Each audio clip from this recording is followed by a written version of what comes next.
pray that whatever we have shared that morning, may carry that, uplift us, and may it also set people. As a title, we have this time over to you.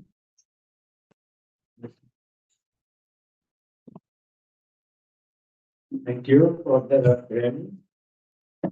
It's good to be here to see you all once again, and I also want to express my appreciation for those who logged in during the Family Wellness Week.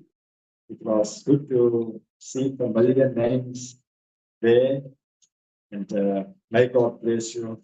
But thank you for the invitation to be with you during this Sabbath hour of worship. And what I'm going to share with you today, and it's crucial for this time. You know, like the news readers, News 24, when they discover someone that committed fraud or whatever, and they say that we're going to put the dots together. So today we will also put the dots together to see how things fit together and how things will work out. And thank the Lord for the best of His children. So a blessed Sabbath. So what I'm going to talk to you today is about Sunday laws, and it's here on our doorsteps, and is the Heritage Foundation Sunday Rest Policy proposal, the Sunday Law of Revelation 13, verse 11 to 18. Okay, so I'm going to share facts with you, and it's not conspiracy theory.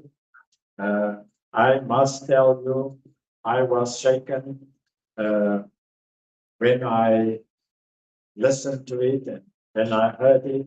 And, a rude awakening, man. It's here. So let's look at it. Video clip.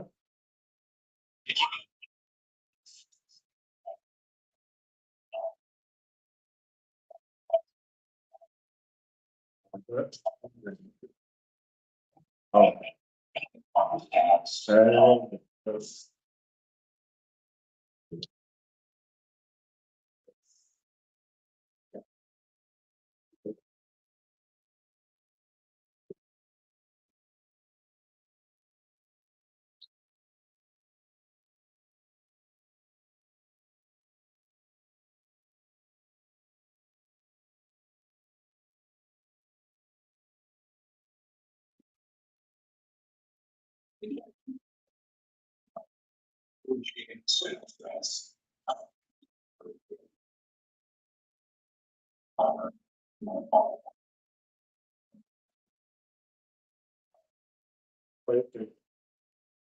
Come on. Start it over. Encouraging Sabbath rest through discouraging commerce on the Sabbath. I don't think that Congress has the authority to mandate that like that. That's always a state decision. We must do that. I don't see anything. I think it's further received acceptable for this. It's not question of state and local.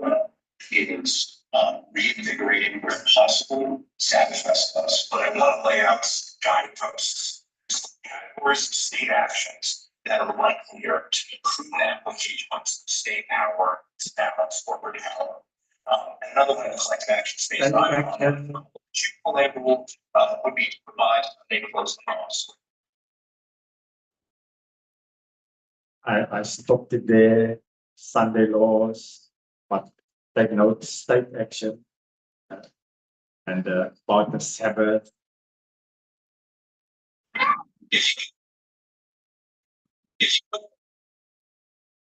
Okay, who's this man? Yes, Jonathan Berry. So on June 26, 2025, the US Senate Health, Education, Labor and Pensions Committee approved a proposal by President Trump, Jonathan Berry, who served as senior counsel at the US Department of Labor. This would give him primary responsibility for enforcing federal labor law. Who is Jonathan Berry? Jonathan Berry is no stranger to the field. He's a lead author of the proposals to introduce legal Sunday rest as part of Project 25. So part of Project 25, keep that in mind as well. The conservative reform for America, strongly supported by evangelical groups, keep that also in mind, the evangelical groups. He is also a lecturer at the Law School of the Catholic University of America. Very openly advocates for the reintroduction of Sunday laws. He argues that such regulations have been a pillar of Western civilization since the time of Constantine. Look where it's taken from. Constantine. In his view, the absence of a legally protected day of rest would lead to social unrest. And so trans Sabbath as prescribed rest, the 887 page document on Project 2025 states on page 589, God established the Sabbath, here referring to Sunday as a day of rest. Until recently, the Judeo-Christian tradition attempted to honor this commandment both morally and legally, for example, through labor regulations. It's exciting. In a row, the US Department of Labor has proclaimed the following: Happy Sunday, America. Happy Sunday. Enjoy your Sundays. Why are we setting these things up on the Department of Labor? Of course, because they will be the ones that bring about a time such as that. All right. Now, under which papacy, and this is so fascinating, yes, under which papacy did the labor unions actually start? Leo XIII. And which papacy said that they are going to complete that work? Leo XIV. The Reino of Navarre. And here the labor unions are asking the people to rest on Sunday. Happy Sunday, America. Enjoy your Sunday. This is on their Facebook page. You can go and have a look. It's their Facebook page. Yes. So 4 Sundays in a row, they're sending this out. And the Heritage Foundation comes with this for 4 Sundays in a row. Okay, the role, Heritage Foundations. And here 4 Sundays in a row, promoting. In a row, the UN. So lawmaker says America must return to religion to restore morality. Now, just listen to him. Back in this country, if you're going to have a team like we have in the United States of America, we have to have something to believe in. We have a bad addiction problem, mental health problem. We have so many things going the opposite direction. The only thing that's going to help us is God and God's prayer. And that's where you have to start. You have to start in the family. You have to start in schools, prayer in schools, Bible in schools. When we kick that out and we turn God the other direction, our country turned the other direction. Newspapers, they came after me right and left, church versus state. We have to get that out of the way and start believing in God again and give our young people opportunity that we had years and years ago. I don't want to separate that church and say that part, the Bible, if you don't want to read it, go read it. And I think he's doing us a tremendous, fabulous service, essentially putting God, prayer, and the Bible back into American life. There's nothing like that service. They want to keep the Bible out. They want to keep prayer out. They want to destroy family. And by doing that, it's going to bring this country under. So kudos to President Trump for stepping into it and stepping out on the plank. But he knows that they're going to come after him. And that's all right. I mean, God's going to be with him. All wonderful things, right? Religion back of schools and family. And but where it's going to lead to. Back in this country,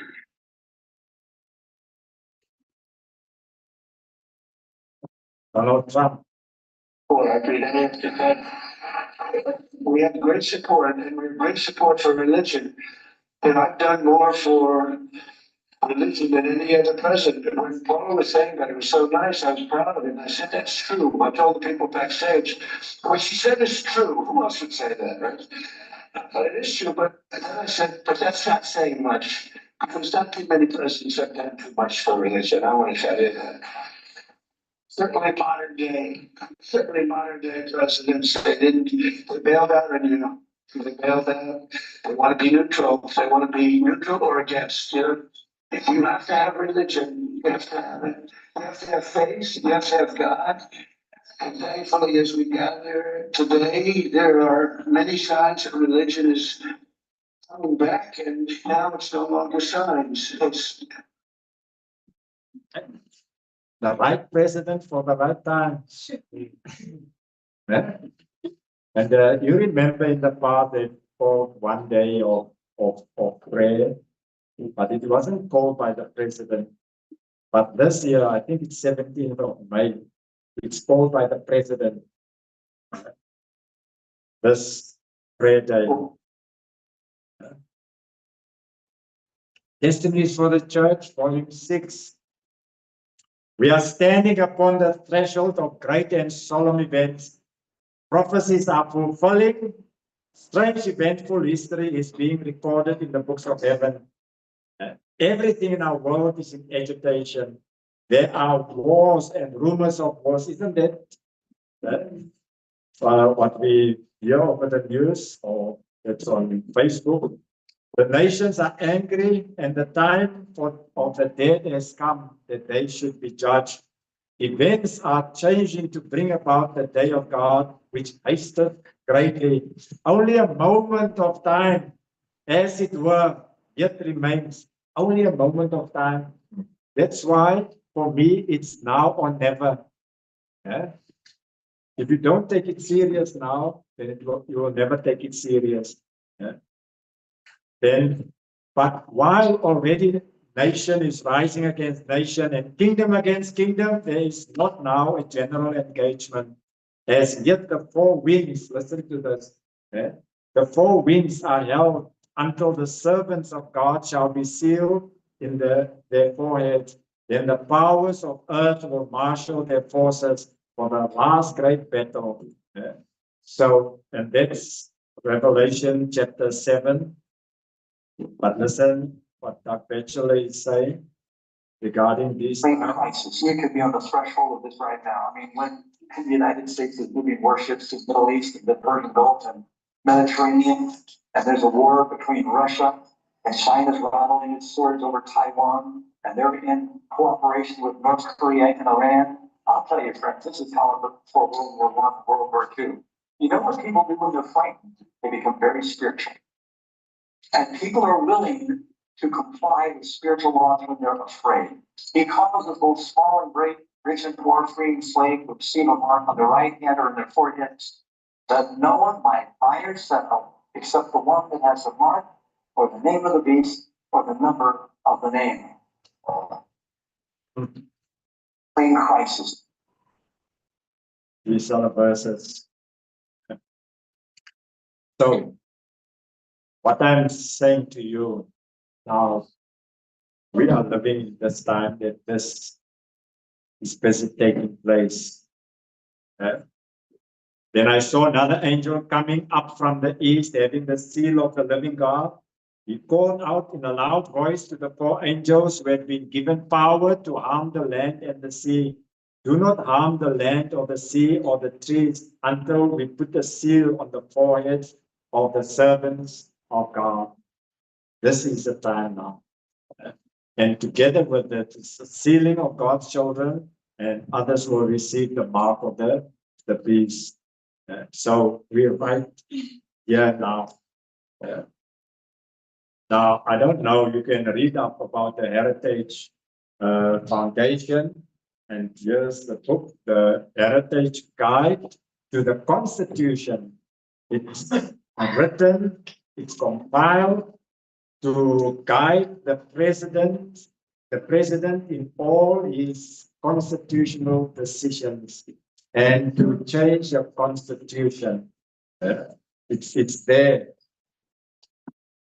And then 2025, mandate for leadership, the conservative promise. It's there, the mandate for the president. Now, look at this. Project 2025, also known as the 2025 Presidential Transition Project, is a political initiative published in April 2023 by the Heritage Foundation with the goal of reshaping the US federal government by consolidating executive power in favor of right-wing policies. It constitutes a policy document that suggests specific changes to the federal government, a personal database for recommending vetting loyal staff in the federal government, and a set of proposed executive orders for the US president to implement those policies. So this was compiled when Trump was president the first time. And they finished this, and here Trump is back again. And now they're going to implement all of this. And it's like telling the president, here's the blueprint, even a database. These are the people that you must employ on your staff. It's scary, eh? But we've been talking about this for many years. And it is here now. And the question is, are we ready as a church? I've been thinking of the conference. Are the conference ready? And many are not ready. So a group of Republican state representatives have filed legislation to amend the state.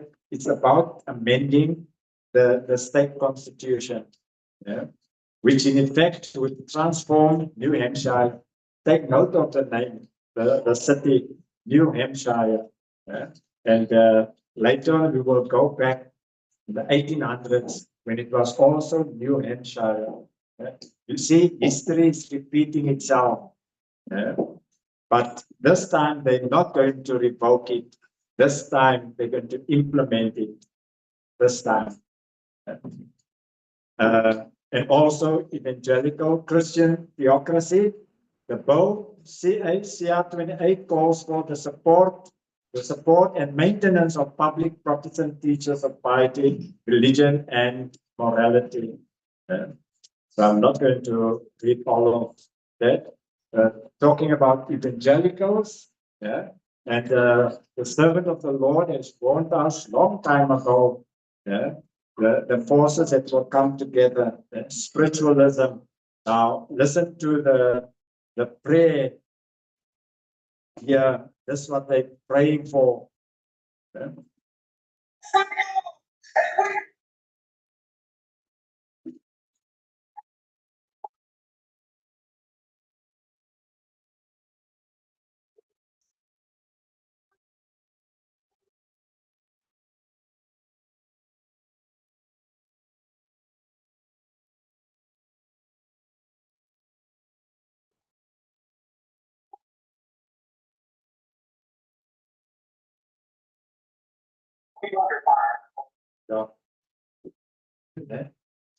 So all the evangelicals getting together, one purpose in mind, and it's Sunday worship, which they call the Sabbath, and it's there in the books. I'm not going to read everything. If you want the PowerPoint, you can have it. So therefore, to promote those important purposes, the people of this state have a right to empower and to do hereby fully empower the legislature to authorize from time to time the several towns, parishes, bodies, corporate or religious societies within the state to make adequate provision at their own expense for the support and maintenance of public Protestant teachers of piety, religion and morality. And every denomination of Christians demeaning themselves quietly. So quietly, you just go along, accept it. And as good subjects of the state, the church is subject of the state, shall be equally under the protection of the law, and no subordination of any one sect or denomination to another shall ever be established by law. But we'll see, though they say it there, but really, the saving America, so it's all about saving America. This section explores many of today's obstacles to family formation, from decline in church attendance to hookup culture to drug use. The decline in church attendance in the United States has collapsed over the past 50 years with profound consequences for individuals, family, and societies. In 1975, over a third of American adults attended services weekly. Today, the figure has fallen to just over 1/5. So it's about church attendance that has gone down. Now, Testimonies 5:4-53. And this is how we should see this as well. As the approach of the Roman armies was assigned to the disciples of the impending destruction of Jerusalem, so may this apostasy be assigned to us, that the limit of God's forbearance is reached, that the measure of our nation's iniquity is full, and that the angel of mercy is about to take a flight, never to return. So as we hear and see these things, prophecy coming to fulfillment right in front of our eyes, that now is the time. Now is the time.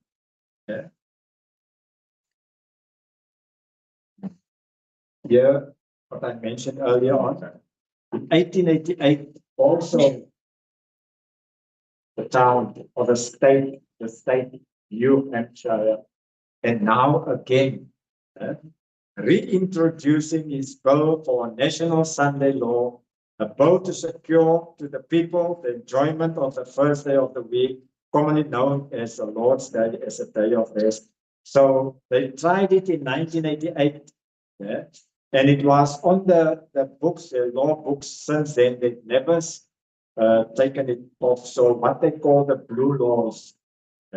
So Blair Amendment Resolution, each state in this union shall establish and maintain a system of free public schools, adequate for the education of all the children living therein between the ages of 6 and 16 years, inclusive in the common branches of learning, in virtue and morality, and in knowledge of the fundamental and non-sectarian principles of Christianity. So they wanted to implement it that time through Blair, but fortunately, in the 1800s, people were still very spiritual. It was at the time of the Reformation, or just after the Reformation, and people, they studied the Bible. But today, people know very little about the Bible. And that time, we had converts that stood up against it, and that's why they never implemented it that time. But today, so New Hampshire again, on the left-hand side, Senator Blair's Sunday Law Amendment, 1888, observance as a day of religious worship. Religion in public schools elevates Christians as a protected class. And now, currently, 2026, the institution of the public worship of the deity, religion in schools elevates Christians as a protected class. So church and state coming together, state religion. Okay, this is also a quote from Sister White, as I mentioned. She asked there, shall we let things drift and let Satan have victory without protest? God forbid. And that time, there was A.T. Jones and others who stood up, and that's why the law was never passed that time. But as I'm saying, history is repeating itself. This time, the law won't be repealed. This time, they will implement it, and Sunday laws is right here, and soon will be implemented. Okay. There's also a quote from her, so let me just move on. If you can see there, additionally, greater preoccupation with and demand for consumer goods and experiences have raised a perceived opportunity cost of weekly worship on the weekend. As retail and entertainment options have exploded, blue law reviews have produced quasi-experimental evidence that when secular substitutes become more accessible, attendance at church giving drop, suggesting that restoration of blue laws could have restorative effect. So let's recall that the blue laws, and so it's coming now. The same Pope, because they don't change, they agree with the previous popes. And this is their stance, or was their stance against separation of church and state. Just listen to this. The Constitution of the United States guarantees liberty of conscience. Nothing is dearer or more fundamental. Pope Pius IX, in his encyclical letter, August 15, 1854, said, the absurd and erroneous doctrines are or ravings in defense of liberty of conscience are a most pestilential error or pest. He said it should not be most to be dreaded in a state. The same Pope in his letter, December 8, 1864, says, those who assert the liberty of conscience and of religious worship, also all such as maintain that the church may not employ force, so must employ force. Okay, the Heritage Foundation, the president is Kevin Roberts, and what about him? The Heritage Foundation is closely aligned with Trump. The project's president, Kevin Roberts, sees the organization's current role as institutionalizing Trumpism.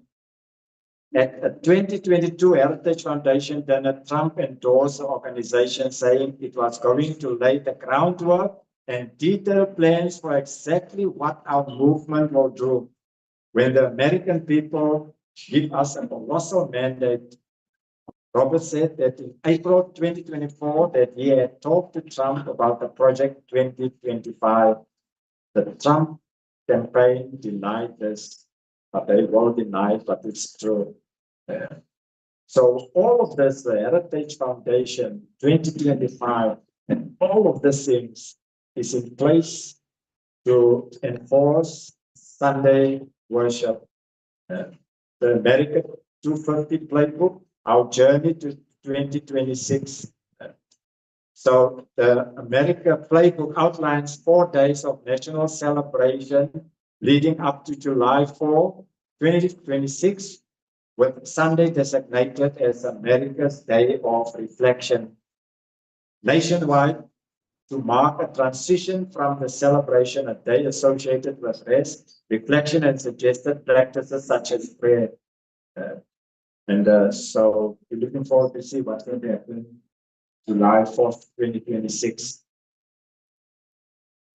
Okay, so far 19 GOP states have joined a rapidly growing conservative movement to call a new convention, as former Republican Senator Rick Santorum addressed Republican lawmakers gathered in San Diego at the American Legislative Exchange.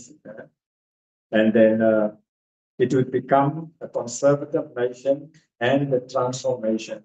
You see, conservative nation. Now, you remember when Ben Carson, when he ran also for presidency, and at one stage in Iowa, he was leading, and then Trump said the following, Trump, who trailed Carson in 2 polls released in Iowa last week, said he just didn't know about Seventh-day Adventists while speaking in Florida Saturday. I mean, Trump said, I don't know these people. Seventh-day Adventists, in this day of age. But isn't that biblical? If you read the book of Daniel, they were always in the background, but now they're going to come to the front. And that's why the Bible speaks about the remnant. It's a small group. And that's why even if you look at our census, we other or fall under other religions. And the same in America. And so they asked if Trump, if he's going to apologize to Ben Carson. He said, no. He said, I know nothing about it really. I'm a Presbyterian and I had mentioned it. And I did say, I don't know about it. And in fact, those are my exact words.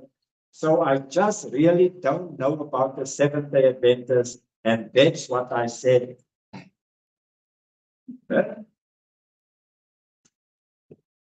And if you read some texts of Doug Batchelor, I listened to one in the week. And then, do you know is it MSN News? I got my cell phone.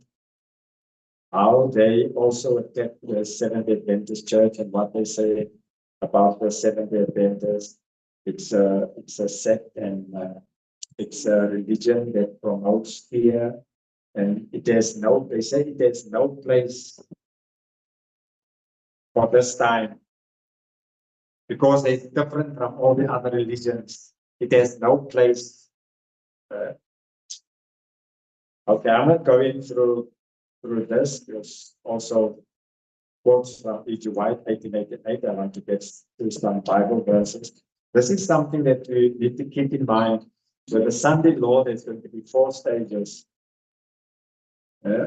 So the first one, refrain from working on Sunday. So that's you're going to start with it.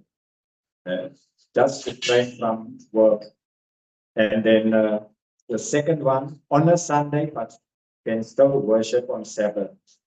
And then it will intensify. Cannot worship on Sabbath, only Sunday. Then fines and imprisonment. So this is during this time where God's children will be sealed in the mark of the beast, because people have to make a decision. And then the death penalty to those who worship Sabbath and disregard Sunday. So these are the 4 stages, and how it's going to intensify. Revelation 13, verse 15, we're going to look at Bible verses now. And he had power to give life to the image of the beast. And we know the image of the beast, that the image of the beast should both speak. And he caused all, both small and great, rich and poor, free and bond, to receive a mark on their right hand or in their foreheads. And verse 17, and that no man might buy or sell, save he that had the mark, or the name of the beast, or the number of his name. Here's a buying and selling.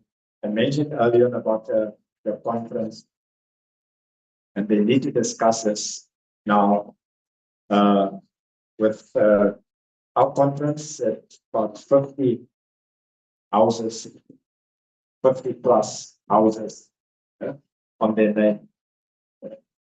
What if this going to come in the buying and selling? They won't be able to pay rent, rates, and eventually their properties will be taken away from them. So it's time to sell. Pastors won't be, you as members will lose your jobs. So there's no tithe that will come in. So they will just going to be a collect in the income of the conference. No tithe. They won't be able to pay pastors. So what? So they need to discuss this now. uh, and plan ahead. I'm retired, but what of many pastors? So when all these things start, I'm 55, I can early go early retirement, get my pension, and invest it in the Lord's work or whatever. Because in the next year or so, I won't be able to get my money or use my money. Have you read what happened in Canada? That was last year. Many people's banking accounts were just frozen. They couldn't get their money. And now, as well, as you read about the digital ID, and Ramaphosa mentioned it as well, the digital ID and the digital currency. So it's here. One of these days, very soon, won't be able to use cash. And so they can track whatever you buy and where you invest and how much money, and they can just close your bank accounts just like that. So it's serious stuff. This and this can take place from now, say within the next 2 years. And all of this. Habakkuk 2 verse 2, and the Lord answered me and said, write the vision and make it plain on tables, or tablets, or tables, that he may run that reads it. For the vision is yet for an appointed time, but at the end it shall speak and not lie. Though it tarry, wait for it. And now, brethren and sisters, it's right here. It's here. This is very important. 1 Thessalonians 5. Let me read the verses. But of the times and the seasons, brothers, you have no need, I write to you. For yourself know perfectly that the day of the Lord comes as a thief in the night. So what does the Bible say? The day of the Lord comes as a thief in the night. But then it states here, for when they shall say peace and safety, then sudden destruction comes on them as travail on a woman with a child. And verse 4. But you, brothers, are not in darkness, that this day may overcome you as a thief in the night. We cannot set dates for the coming of the Lord, but we will definitely know the next event will be the coming of the Lord, the next event. And it's a Sunday laws, the 4 stages. And in there, the sealing. God's faithful children, keeping and it's all about the Sabbath, will be sealed. The others will receive the mark of the beast. Some Adventists, Seventh Adventists, will receive the mark of the beast, not here in the forehead, but on the hand. They got it right here, but their actions are contrary. So they will receive it on the hand, and they will also be lost. Because none of those that receive the mark of the beast will be saved. It's very clear if you read in Revelation chapter 14, Revelation chapter 16, even Revelation chapter 15, the closing of the door of probation. The door of probation is still open. But soon it will close. Then we won't have to meet like this any longer. No more Bible studies, no more proclaiming of the gospel, because no one will come to repentance. The sealed ones will be the righteous living at the coming of the Lord. And the wicked will just become more wicked. So this say, but you brothers, you are not in darkness. You are children of the light, so that this day may not overcome you as a thief in the night. Because you know the prophecies, you know the truth. We are all the children of light and the children of the day. We are not of the night or the darkness. So we must take this in seriously, brethren. Romans 13 verse 12, the night is fast spent, the day is at hand. Let us therefore cast off the works of darkness and let us put on the armor of light. Let us walk honestly as in the day, not in rioting and drunkenness, not in chambering and wantonness, not in strife and envy. You see the change because the time is so serious. But put you on the Lord Jesus Christ and make no provision for the flesh to fulfill the lust thereof. Romans 13, verse 14. Yeah. We all know this, the watchmen on the wall of Zion. God has appointed us as watchmen. What's the responsibility of watchmen is to warn. But the Bible tells us if you hear the trumpet and the warning, and you do not go and warn the people, brothers and sisters, now is the time that we need to go from door to door. We need to go to our family members and share these things with them. It's happening. And within the next 2 years, the Sunday laws will be, or even maybe the next year, will be fully operational. And then the persecution will start, the door probation will close, the 7th last plague, and the 7th plague is the coming of Christ. Because it's going to happen just like that. So, because here in verse 8 it says, when I say to the wicked, O wicked man, you shall surely die, and you do not speak to warn the wicked from his ways. That wicked man shall die in his iniquity, but his blood will be required at your hand. Nevertheless, if you warn the wicked to turn from his way, and he does not turn from his way, he shall die in his iniquity, but you have delivered your soul. They will accept it or they will reject it. You've done your responsibility and you leave the rest to God. Noah had the message, not Noah, Jonah. I'll get to that now. But in Isaiah 55, verse 6, seek ye the Lord while he may be found, call you upon him while he is near. Let the wicked forsake his way and the unrighteous man his thoughts, and let him return to the Lord, and he will have mercy on him.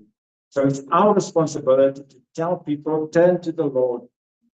Jesus Christ is your only security. And he will have mercy. Though your sins be as scarlet, he shall be made white as snow. But turn, now is the time. Today is the day of salvation. Jonah, God called Jonah.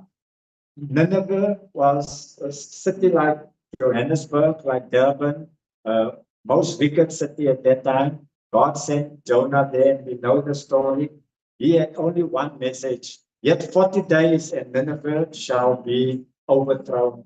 This time, we've got only one message. The time of the Sunday law is coming. The mark of the beast. There will only be two classes. It's now or never. And God will judge the people. Jesus is coming. 40 years of grace. And then Nineveh will be overthrown. So while the door, we must talk about the door of probation that's still open. But soon and very soon, it will be shut. Like in Noah's time, the people had 7 days.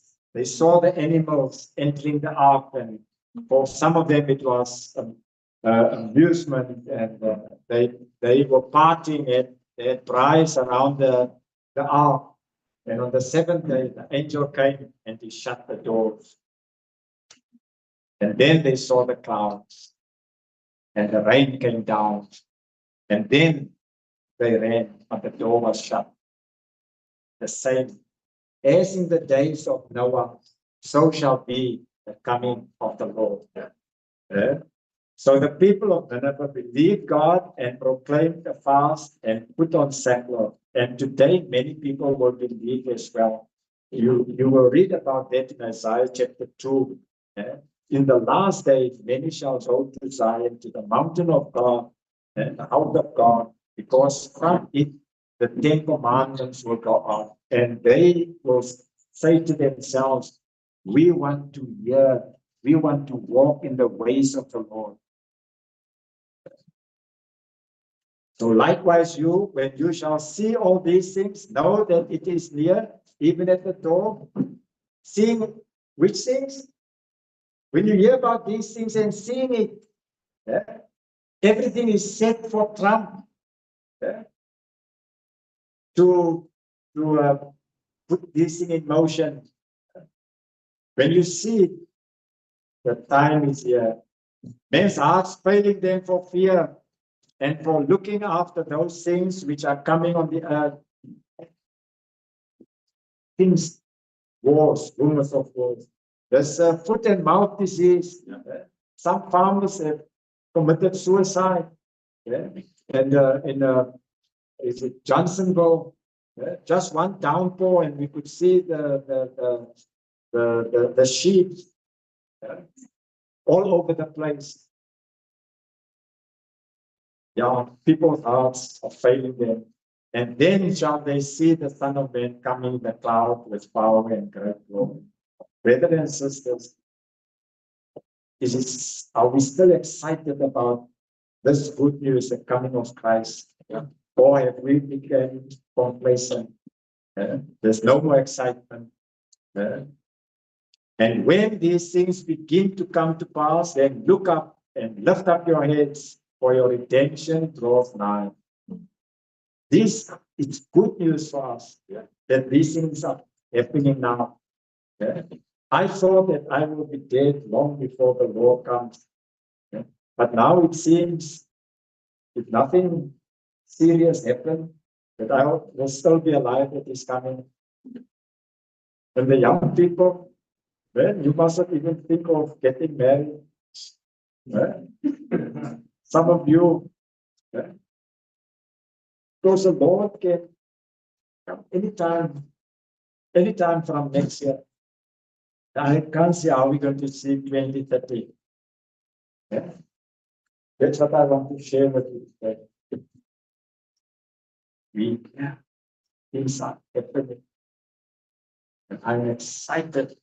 But the most terrible time is lying ahead. But we need not to fear, because God's faithful children will be sealed. Yeah. And they will go through the great tribulation. But let us do what we're supposed to do. Share with others, be watchmen. Tell others, don't be shy, even if they laugh at you. Many years back, we could not speak about Sunday laws because they laughed at us. But now it's happening and nothing is going to stop it. May God bless you. May God bless His church. Thank you.